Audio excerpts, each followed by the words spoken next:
Hello everyone, welcome back to try and taste kitchen. આજે હું તમારી સાથે શેર કરીશ નવી રીતથી અને નવા સ્વાદ સાથે ફક્ત એક જ કપ ઘઉંના લોટમાંથી 9થી 10 પરાઠા બનાવવાની રેસીપી. પરાઠા તો તમે ઘણીવાર બનાવ્યા હશે, પણ 100% આ રીતે ક્યારેય નહીં બનાવ્યા હોય. એવરી ટાઈમ ગોળના બનાવવા, સ્ટફિંગ ભરવું, એની માથાકૂટ વગર આપણે એકદમ નવી રીતથી પરાઠા બનાવીશું. એકદમ સુપર ડિલિશિયસ હેલ્ધી એવા આ પરાઠા બને છે અને કિડ્સના તો ફેવરેટ બની જશે. તો ચલો રેસીપી સ્ટાર્ટ કરીએ.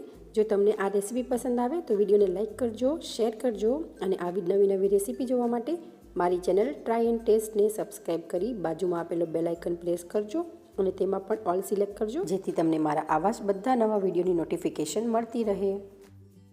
પરાઠા બનાવવા માટે આપણે પહેલાં ડો તૈયાર કરીશું. તો તેના માટે એક બાઉલમાં 1 કપ ઘઉંનો લોટ ઉમેરીશું. ત્યારબાદ આપણે તેમાં સ્વાદ અનુસાર મીઠું ઉમેરીશું. મીઠું અને લોટ જોડે એકદમ સારી રીતે મિક્સ કરી લેવાનું છે. ત્યારબાદ આપણે 1 ટીસ્પૂન જેટલું તેલ ઉમેરીશું. તેલ ઉમેરી લોટમાં એકદમ સારી રીતે મિક્સ કરી લેવાનું છે. આપણે અહીંયા જેમ પરાઠાનો લોટ બાંધીએ છીએ એ રીતે જ આપણે ડો તૈયાર કરવાનો છે, ના વધારે ઢીલો અને ના એકદમ કઠણ. તેલ લોટમાં એકદમ સારી રીતે મિક્સ થઈ જાય ત્યારબાદ આપણે થોડું પાણી ઉમેરી સ્મૂથ લોટ બાંધીને તૈયાર કરી લઈશું. તો તમે જોઈ શકો છો કે આપણો એકદમ સરસ સ્મૂથ પરાઠા માટેનો ડો બંધાઈને રેડી થઈ ગયો છે. ડોને આપણે હવે સાઈડમાં રાખી દઈશું. હવે આપણે સ્ટફિંગ તૈયાર કરીશું. તો તેના માટે મેં અહીંયા મોટી સાઇઝનું એક બટેટું બોઇલ કરીને લઈ લીધું છે. બાઉલમાં આપણે એને છાલ ઉતારી આ રીતે ખમણીથી ખમણી લેવાનું છે. ધ્યાનમાં રાખવાનું છે કે બટેટાને આપણે ખમણીને જ યુઝ કરવાનું છે, મેશ નથી કરવાનું. આપણે પરાઠા બનાવીએ એમાં બિલકુલ પણ ગાંઠા ન રહેવા જોઈએ. તો આ રીતે આપણે ખમણી વડે બટેટાને ખમણી લીધું છે. હવે પરાઠાને હેલ્ધી બનાવવા માટે મેં બીટને પણ બોઇલ કર્યું છે. તો 2-3 ટુકડા આપણે બીટના ઉમેરીશું. બીટ ઉમેરવાથી કલર અને ટેસ્ટ એકદમ સુપર આવશે અને બીટ આપણી હેલ્થ માટે પણ ખૂબ જ ઇમ્પોર્ટન્ટ છે. તો આ રીતે આપણે એને આપણી ડાયટમાં ઇન્ક્લુડ કરી શકીએ. ત્યારબાદ અહીંયા મેં નાની ડુંગળી અને 1 લીલું મરચુંને ફાઇન ચોપ કરીને ઉમેર્યું છે. સ્વાદ અનુસાર મીઠું ઉમેરીશું.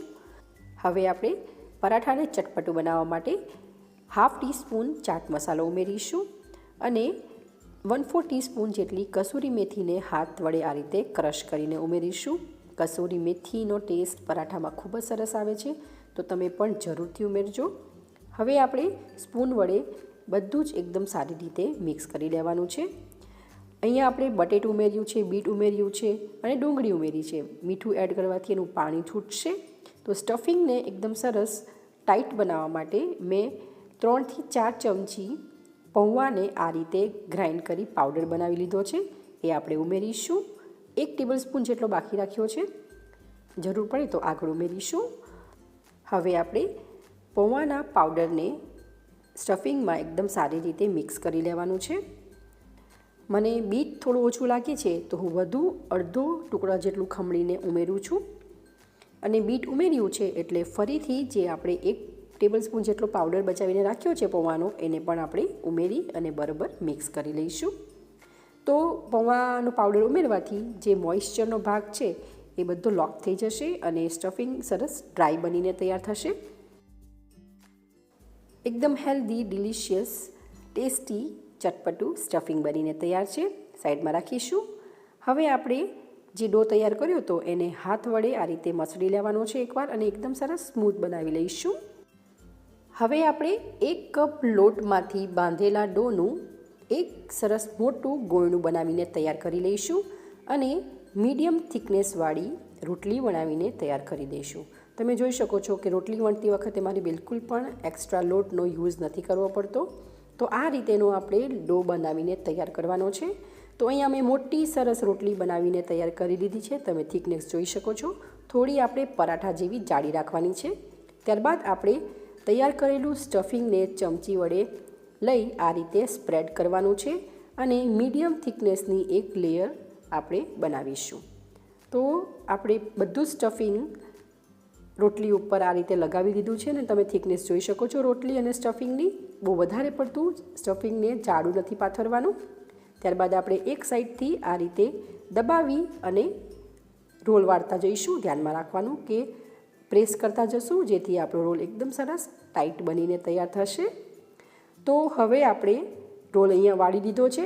ત્યારબાદ આપણે રોલને આ રીતે રોલ કરીશું પાટલા ઉપર, જેથી એની જે એજીસ છે એકદમ સારી રીતે સીલ થઈ જાય. ત્યારબાદ આપણે સાઈડનો જે ભાગ છે એને કટ કરી લઈશું ચાકુ વડે, અને આ રોલમાંથી આપણે મોટા મોટા પીસીસમાં કટ કરી લઈશું. તમે ક્યારે આ રીતે પરાઠા બનાવ્યા છે ખરા? જો બનાવ્યા હોય તો મને કમેન્ટ કરી જરૂરથી જણાવજો, અને તમને આ રેસીપી કેવી લાગે છે એ પણ મને કમેન્ટમાં જરૂરથી જણાવજો. તો તમે જોઈ શકો છો કે અહીંયા મેં રોલમાંથી આ ટાઈપના મીડિયમ સાઇઝના પીસીસ બનાવીને કટ કરી લીધા છે. હવે આપણે એનામાંથી પરોઠા બનાવીશું. તો એક ગોણું લઈ એમાં આપણે સૂકો લોટથી ડસ્ટિંગ કરીશું. જો આપણે સૂકો લોટથી ડસ્ટિંગ ના કરશું તો એનું જે સ્ટફિંગ છે એ વેલણ અને આંગળી ઉપર ચોંટી જશે. તો સૂકો લોટ સ્પ્રિંકલ કર્યા બાદ હળવે હાથે આ રીતે પ્રેસ કરીશું, અને વેલણના હેલ્પથી આપણે એકદમ હળવે હાથે વણી લઈશું. તમે જોઈ શકો છો કે બિલકુલ પણ આપણું સ્ટફિંગ ચોંટતું નથી, અને એકદમ સરસ પરાઠા આપણા વણાઈને તૈયાર થઈ ગયા છે. એકદમ બ્યુટીફુલ લાગે છે, કલર પણ એકદમ સરસ છે રેડ. તો હવે આપણે આવી જ રીતે બીજા બધા જ પરાઠા વણીને તૈયાર કરી લઈશું. તો મેં બધા જ પરાઠા અહીંયા વણીને તૈયાર કરી લીધા છે. હવે આપણે પરાઠાને શેકી લઈશું. તેના માટે આપણે નોનસ્ટિક પેનને ગેસ ઉપર ગરમ કરવા મૂકશું. પેન ગરમ થઈ જાય ત્યારબાદ આપણે પરાઠાને ઉપરની સાઈડ નીચે રાખી એને આપણે શેકી લઈશું. હું થોડું તમને નજીકથી પણ બતાવી દઉં છું. તો અડધી પોણી સેકન્ડ બાદ આપણે પરાઠાની સાઈડને ચેન્જ કરી દઈશું. ત્યારબાદ આપણે ઉપરની સાઈડ થોડું ઓઇલ લગાવીશું, અને સાઈડમાં પણ લગાવીશું. તમારે બટર કાં તો ઘીનો યુઝ કરવો હોય તો પણ તમે કરી શકો છો. ઓઇલને ઉપર સારી રીતે સ્પ્રેડ કર્યા બાદ ફરીથી આપણે પરાઠાની સાઈડને ચેન્જ કરી દઈશું, અને એકદમ સારી રીતે ફ્લિપ કરતાં કરતાં સાઈડ ચેન્જ કરતાં ગોલ્ડન ક્રિસ્પી થાય ત્યાં સુધી આપણે પરાઠાને શેકી લેવાના છે. તમે જોઈ શકો છો કે સ્ટફિંગ બિલકુલ પણ તવા ઉપર ચોંટતું નથી. તમારી પાસે આયર્નનો તવો હોય તો પણ તમે લઈ શકો છો. એમાં પણ તમારા આ સ્ટફિંગ જે છે બિલકુલ પણ સ્ટીક નહીં થશે, અને આ જ રીતે એકદમ સરસ લેયરવાળા પરાઠા બનીને તૈયાર થશે. તો તમે જોઈ શકો છો કે એકદમ સરસ આપણું પરાઠું શેકાઈને તૈયાર છે, જેને જોતાં જ ખાવાનું મન થઈ જાય એવું બન્યું છે. તો એવી જ રીતે આપણે બીજા બધા જ પરાઠા શેકીને તૈયાર કરી લઈશું. તો છે ને એકદમ નવી અને સહેલી રીત પરાઠા બનાવવાની. ઓછા સમયમાં ઝટપટ ફક્ત 1 કપમાંથી 9 થી 10 પરાઠા બનીને તૈયાર થઈ જાય છે, અને સ્વાદમાં super delicious plus healthy paratha છે. તો તમે પણ એકવાર આ રીતે ઘરે જરૂરથી બનાવજો, અને કેવા બને છે એ તમારા ફીડબેક મને કમેન્ટ કરી જરૂરથી જણાવજો. જો તમને આ રેસીપી પસંદ આવી હોય તો વિડીયોને લાઇક કરજો, શેર કરજો, અને મારી ચેનલને સબસ્ક્રાઈબ કરી નીચે આપેલો બેલ આઇકન પ્રેસ કરજો. તેમાં ઓલ સિલેક્ટ કરજો, જેથી તમને મારા બધા વિડીયોની નોટિફિકેશન મળતી રહે. તો ચાલો ફરી મળીશું એક આવી નવી રેસીપી સાથે. Thank you for watching.